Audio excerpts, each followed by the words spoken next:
The snow had been falling for 3 days straight in Boulder, Colorado, and I was about to learn that walking into my own building's lobby would cost me $200.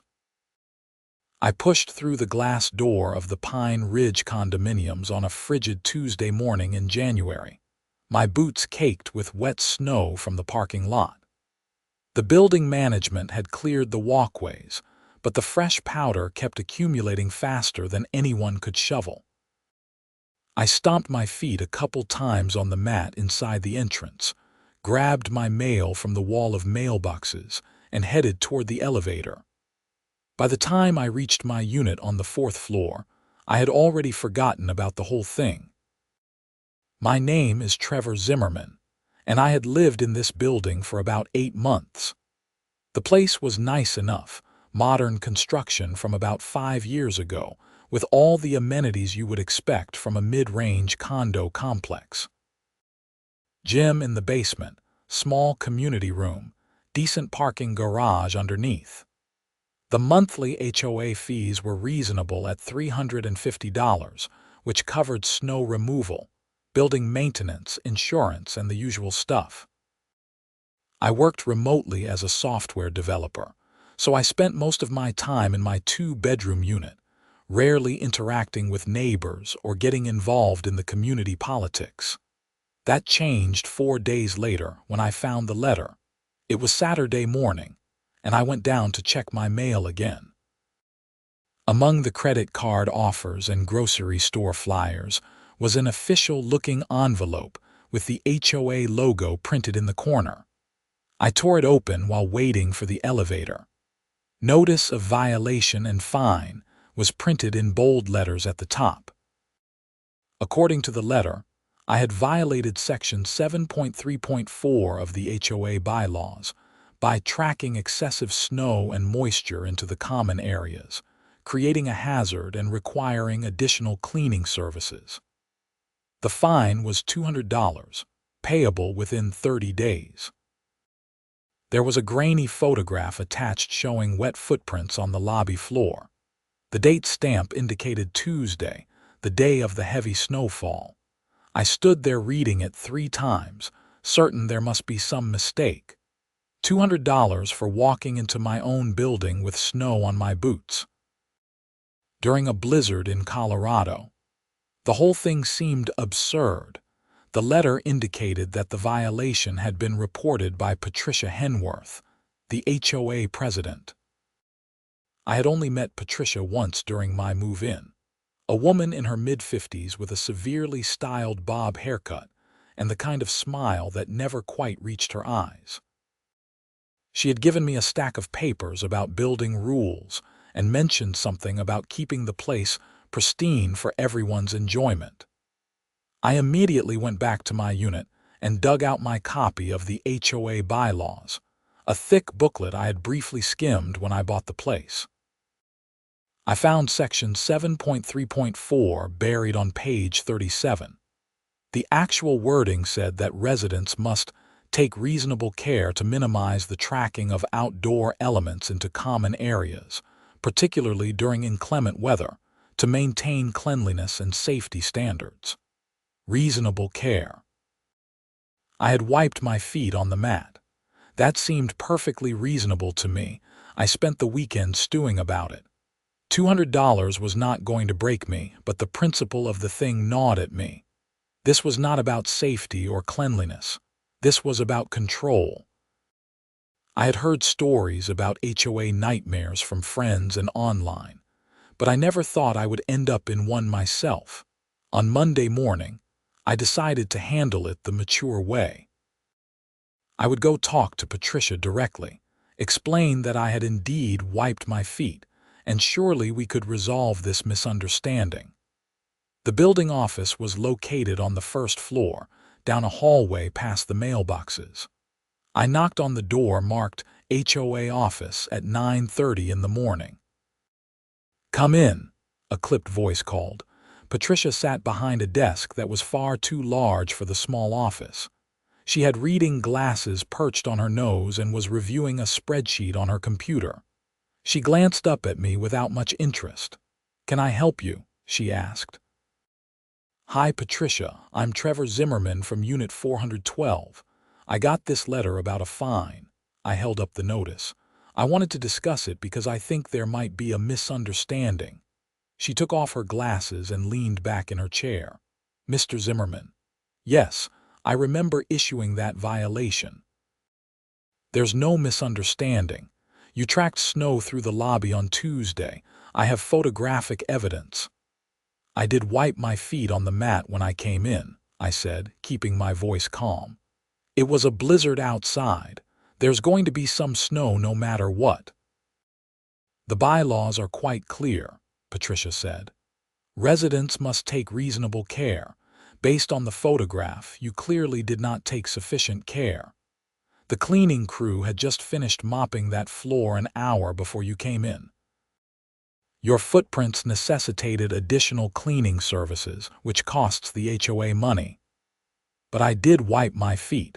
How much longer was I supposed to stand there wiping? It was freezing outside. Patricia's expression hardened. Mr. Zimmerman, we have rules in this building for a reason. If we let every resident track in snow and mud and ignore the consequences, this building would deteriorate rapidly. The fine stands. You have 30 days to pay. I felt heat rising in my face. This is ridiculous. You're fining me for walking into my own building during a snowstorm. I'm enforcing the bylaws that every resident agreed to follow when they purchased their unit, Patricia said coldly. Including you. Now, if you'll excuse me, I have work to do. I stood there for a moment, wrestling with the urge to argue further. But her body language made it clear the conversation was over. I left the office, my frustration mounting with each step. Back in my unit, I did what anyone would do in 2025. I started researching. I found forums dedicated to HOA horror stories, legal advice websites, and even a few Reddit threads about fighting unfair fines. The consensus seemed to be that HOAs had broad authority to enforce their rules, but those rules had to be applied consistently and fairly. The key word I kept seeing was arbitrary and capricious. If Patricia was fining me for snow tracks, she should be fining everyone who left any trace of moisture in the lobby. I doubted she was doing that. I also learned that I had the right to contest the fine at the next HOA board meeting. According to the bylaws, board meetings were held on the third Tuesday of every month at 7 in the evening in the community room. That was just over a week away. I spent the next several days preparing. I reviewed the bylaws thoroughly, taking notes on the sections about violation procedures and fine appeals. I also started paying close attention to the lobby.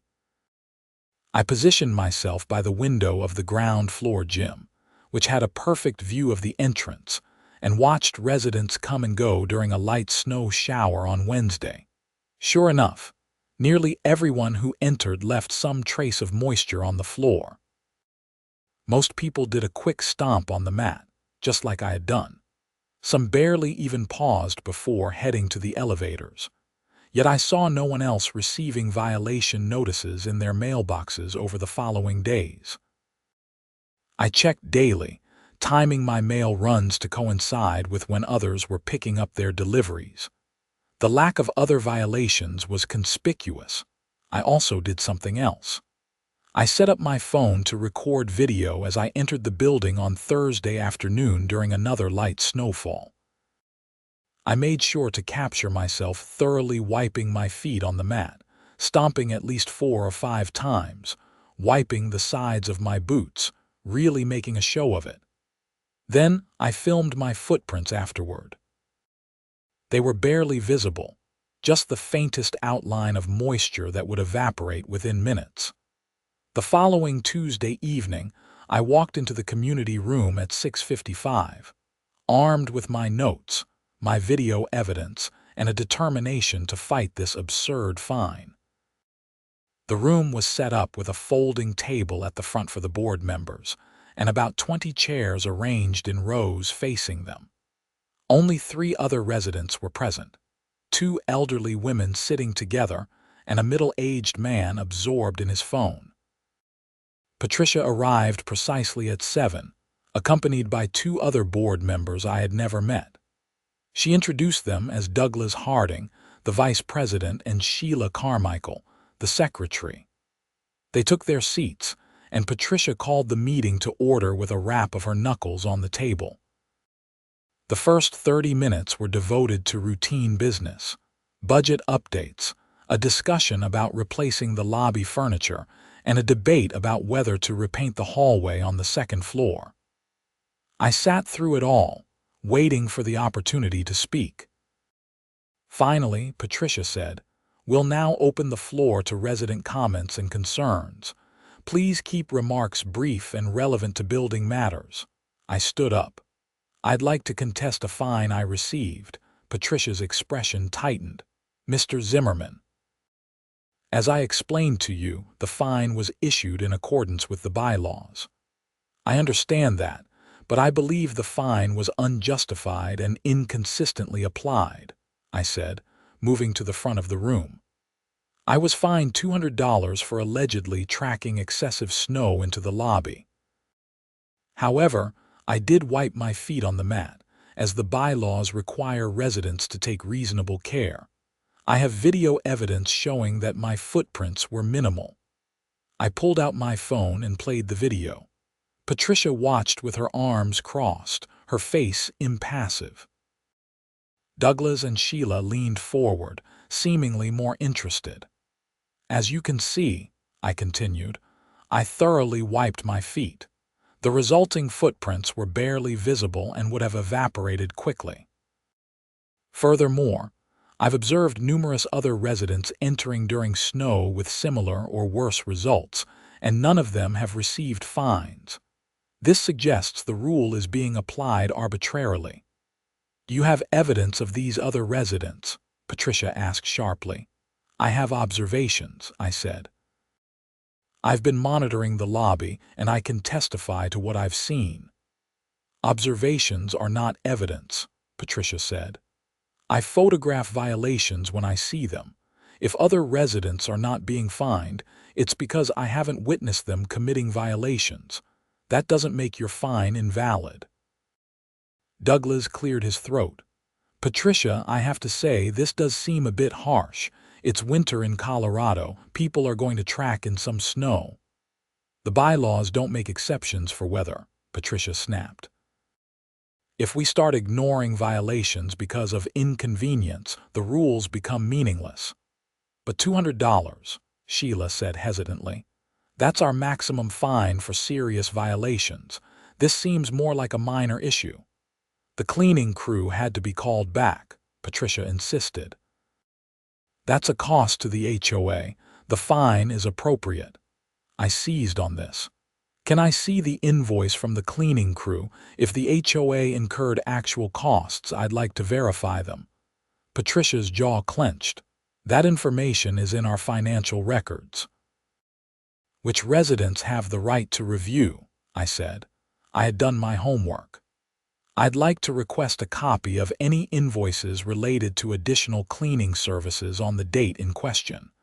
Patricia looked like she wanted to argue further, but Douglas nodded. "That's a reasonable request." "Patricia, can you provide that information?" "I'll have to check our records," Patricia said stiffly. "I'd also like to formally request that the board vote on whether this fine should be upheld," I said. "According to Section 12.2 of the bylaws, residents have the right to appeal fines to the full board." Patricia's expression could have frozen fire. "Fine. We'll take a vote. All in favor of upholding the fine." Patricia raised her hand immediately. Douglas and Sheila exchanged glances, then both kept their hands down. "The motion fails," Douglas said. "The fine is overturned." I felt a surge of relief mixed with triumph. "Thank you." Patricia gathered her papers with sharp, angry movements. "This meeting is adjourned." I thought that would be the end of it. I was wrong. 2 days later, I received another letter. This one informed me that I was being fined $100 for failure to maintain adequate doormat cleaning standards based on the video I had submitted.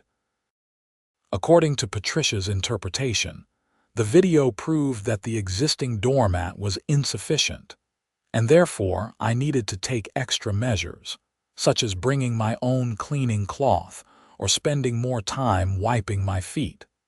I stared at the letter in disbelief.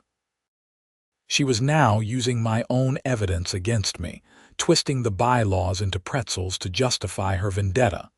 This was no longer about snow or cleanliness. This was personal. I immediately requested another hearing at the next board meeting. But this time, I did something else too. I started talking to other residents.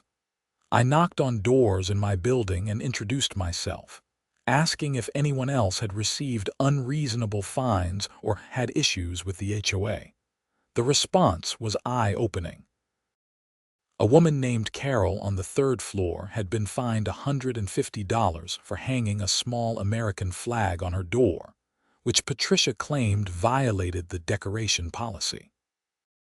A young couple on the second floor had been fined $200 because their guest parked in a visitor spot for 25 hours instead of the allowed 24.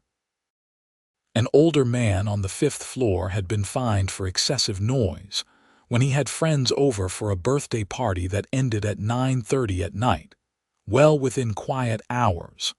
The pattern was clear. Patricia was ruling the building with an iron fist, interpreting every bylaw in the most draconian way possible and targeting residents who pushed back. I started documenting everything, collecting copies of violation notices, and building a case. The next board meeting was standing room only. Word had spread about my successful appeal, and more than 15 residents showed up, many of them with their own grievances. Patricia looked furious when she walked in and saw the crowd. Before she could call the meeting to order, I stood up. "Patricia, I received another fine that I'd like to contest." "You'll have to wait until the comment period," she said coldly. "Actually, I think we should address this now," Douglas said, looking uncomfortable. "Several residents have reached out to me about concerns with how fines are being issued." Patricia's face flushed. "I am enforcing the bylaws. That is my job as president." "Your job is to serve the community," Carol said from the back of the room, "not to fine us into bankruptcy over nonsense." The meeting devolved from there. One by one, residents stood up and shared their stories. Patricia tried to defend each fine, but her explanations grew increasingly thin. The doormat fine against me was particularly hard to justify. Sheila finally said what everyone was thinking. "Patricia, this is getting out of hand. You're issuing fines for things that are completely unreasonable. We need to revisit how we're interpreting these bylaws." "I am interpreting them correctly," Patricia insisted, her voice rising. "You're all just too soft to enforce proper standards." "Or maybe you're too harsh," Douglas said quietly. "I think we need to vote on whether to suspend all pending fines until we can review the violation policy." Patricia stood up abruptly, her chair scraping loudly against the floor. "I will not be undermined like this. I have dedicated countless hours to this building, and this is the thanks I get." "Patricia, please sit down," Sheila said. "Let's handle this professionally." But Patricia was already gathering her things. "You want to let this building go to hell? Fine. I resign." She stormed out of the room, leaving stunned silence in her wake. Douglas and Sheila looked at each other helplessly. "Well," Douglas finally said, "I guess we need to elect a new president." The immediate crisis was over, but I knew Patricia. She didn't seem like the type to go quietly. I was proven right 3 days later, when I received a certified letter from a law firm. Patricia was suing me personally for defamation and interference with HOA operations.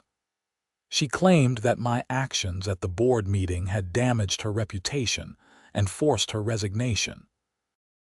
She was seeking $5,000 in damages, plus legal fees. I sat in my living room, staring at the lawsuit papers, feeling my stomach sink.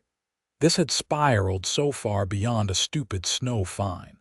I was now looking at real legal trouble and potentially serious costs. I knew I needed a lawyer.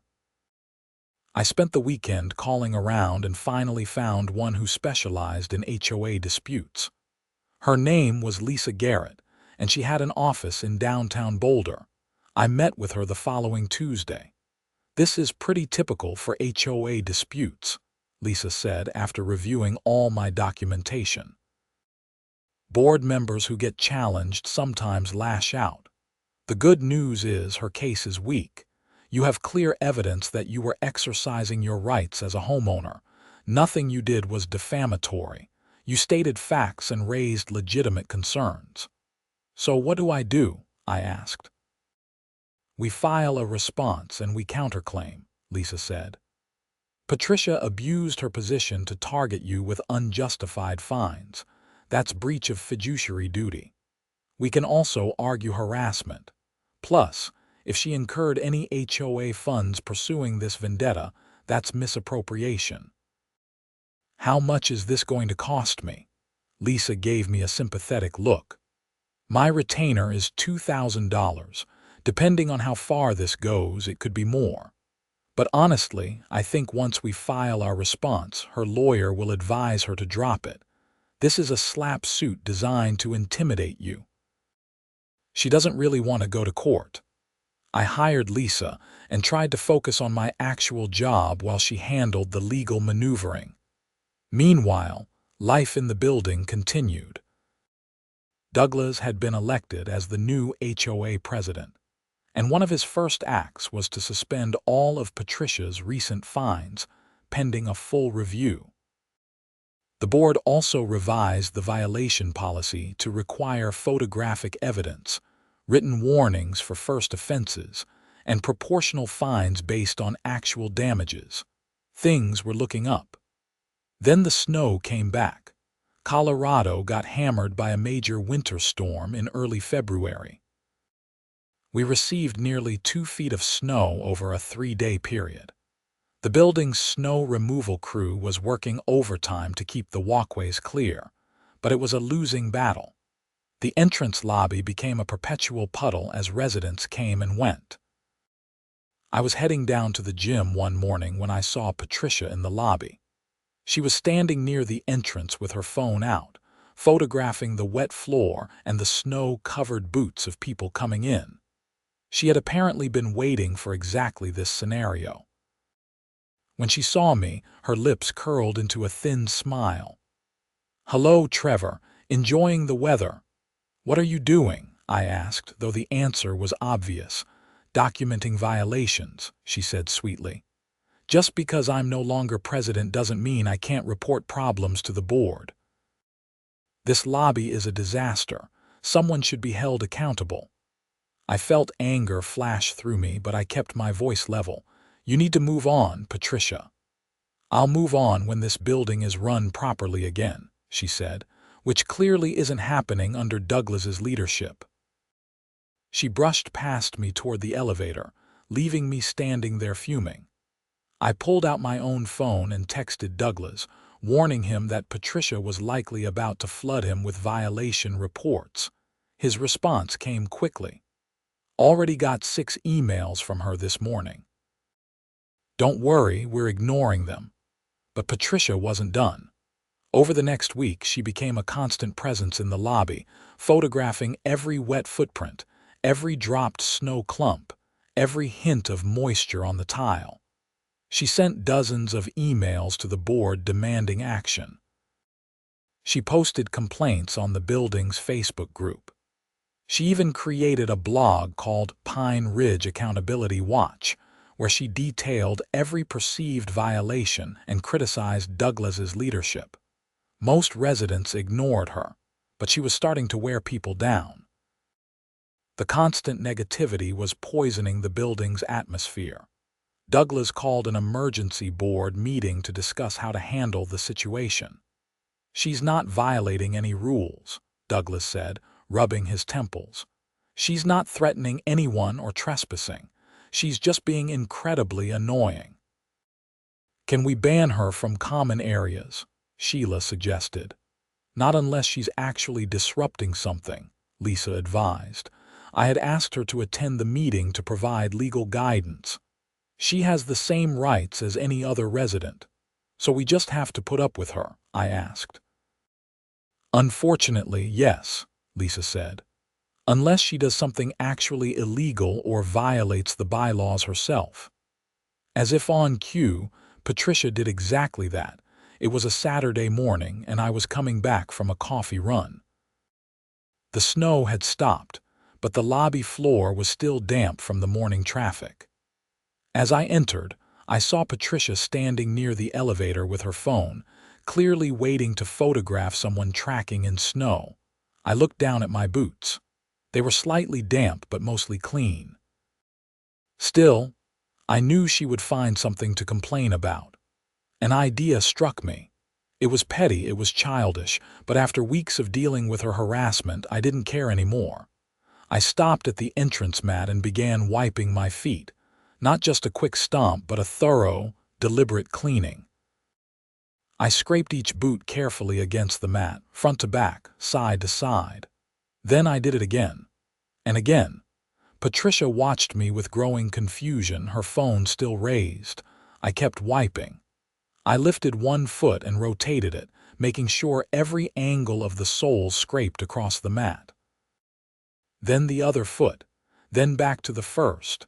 I was making a performance of it, taking my sweet time, ensuring that not a single snowflake could possibly remain on my boots. "What are you doing?" Patricia finally asked. "Taking reasonable care," I said without stopping. "Just following the bylaws. Making sure I don't track any snow into the lobby." I continued for another minute, 2 minutes, 3. Other residents came and went, giving me curious looks. Patricia's face was turning red. "This is absurd," she snapped. "You're blocking the entrance." "I'm not blocking anything," I said calmly. "There's plenty of room to walk around me. I'm just being extremely thorough about wiping my feet. You did say I didn't take sufficient care before, right? I'm making sure that doesn't happen again." I kept going. 4 minutes. 5. My feet were absolutely spotless at this point, the boots practically polished by the rough mat. But I didn't stop. I started wiping with exaggerated slowness, making sure Patricia understood exactly what I was doing. "You're being ridiculous," Patricia hissed. "I'm being compliant," I said. "The bylaws say I need to take reasonable care. Given your previous complaints about my foot wiping technique, I want to make absolutely certain I'm meeting the standard. In fact, I'm going to do this every single time I enter the building from now on. 5 full minutes of wiping. Maybe 6. However long it takes to ensure you can't possibly find fault with my footprints." "You're doing this to harass me," Patricia said, her voice rising. "I'm doing this to follow the rules," I said. "You're welcome to photograph my footprints when I'm done. I guarantee they'll be absolutely perfect." I wiped for the full 5 minutes, counting down the seconds on my phone. When I finally stepped off the mat and walked toward the elevator, I left absolutely no trace on the floor. Patricia tried to find something to photograph, but there was nothing. My boots were completely dry. She glared at me as the elevator doors closed. I thought it was funny, a bit of petty revenge that had made me feel better. What I didn't expect was for it to become a movement. The next day I was coming in from the parking garage when I saw Carol by the entrance mat, slowly and deliberately wiping her feet. She looked up at me and grinned. "I heard about your 5-minute wipe," she said. "Figured I'd join in. If Patricia wants us to be thorough, we'll be thorough." By that evening, at least 6 other residents were doing it. Every time someone entered the building, they would stop at the mat and perform an elaborate, exaggerated foot wiping routine. Some people even brought towels to dry their boots completely before stepping onto the tile. The lobby became a theater of malicious compliance, with residents taking their sweet time to ensure perfect cleanliness. Patricia was beside herself. She sent increasingly unhinged emails to the board, demanding that this coordinated harassment be stopped immediately. She claimed we were violating fire codes by blocking the entrance. She threatened to call the police. She even suggested installing a second entrance to avoid the hostile environment we had created. Douglas's response was perfect. Residents are following the bylaws by taking care not to track snow into the lobby. We appreciate their diligence in maintaining building cleanliness. The foot-wiping protests continued for over a week. The lobby became a gathering place as people waited their turn at the mat, chatting and joking while making a show of their boot-cleaning routines. It was ridiculous and wonderful at the same time. The building had never felt more like a community. Patricia finally cracked. She was walking through the lobby one afternoon when 3 residents were all wiping their feet simultaneously, taking up most of the mat. She started screaming at them, shoving one man and trying to pull another away from the entrance. The man she shoved, a quiet software engineer named Rick from the second floor, stumbled backward and hit his shoulder against the wall. It wasn't a serious injury, but it was assault. Several people witnessed it and immediately called the police. 2 Boulder police officers arrived within 20 minutes. They took statements from everyone present, reviewed the security camera footage, and arrested Patricia for assault. She was handcuffed and led out of the building, still shouting about how we were all conspiring against her and violating the bylaws. The building was buzzing with gossip for days. Patricia had crossed a line from merely being a difficult person to actually committing a crime. Rick decided to press charges, and the district attorney's office picked up the case. Meanwhile, Lisa informed me that Patricia's lawyer had withdrawn from her civil suit against me. With her criminal charges pending and her increasingly erratic behavior on record, there was no way the defamation case would succeed. I was officially in the clear, but the story didn't end there. As the board reviewed Patricia's tenure as president more carefully, they discovered some concerning irregularities in the HOA finances. Patricia had been authorizing payments to a cleaning company called Alpine Building Services for nearly a year, with invoices totaling over $15,000. The problem was, nobody could find any evidence that Alpine Building Services had actually done any work. Douglas contacted the company, and the phone number was disconnected. The business address listed on the invoices was a UPS store mailbox. A quick search revealed that Alpine Building Services had been registered to Patricia's husband, Ronald Henworth, and had been dissolved 6 months ago. Patricia had been embezzling HOA funds by creating fake invoices and paying them to her own company. The board hired a forensic accountant who uncovered even more discrepancies. Over the course of her 2-year tenure as president, Patricia had stolen nearly $35,000 from the HOA. The board filed a police report, and the Financial Crimes Unit of the Boulder Police Department opened an investigation. I watched it all unfold with a mixture of satisfaction and disbelief. What had started as a ridiculous $200 fine for snowy footprints had revealed systematic fraud and corruption. Patricia was charged with multiple counts of theft and embezzlement. The assault charge from shoving Rick was added to the growing list. She tried to flee to Arizona where her sister lived, but she was arrested at the Denver airport before her flight took off. The criminal case moved through the system over the next several months. I was called to testify at one of the preliminary hearings about the fines and Patricia's behavior. Rick testified about the assault.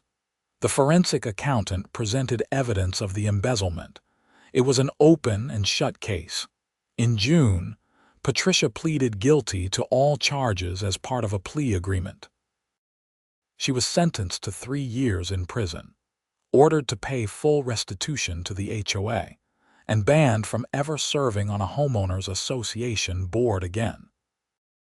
Her husband, who claimed ignorance of the whole scheme, was not charged but had to dissolve Alpine Building Services permanently and cooperate with authorities. The day of her sentencing, I was at work when Douglas texted me, "It's over. She's going to prison." I felt a complicated mix of emotions. Part of me was relieved that justice had been served. Part of me felt a strange sadness that it had come to this. Patricia had let her need for control consume her to the point of criminal behavior. Over what?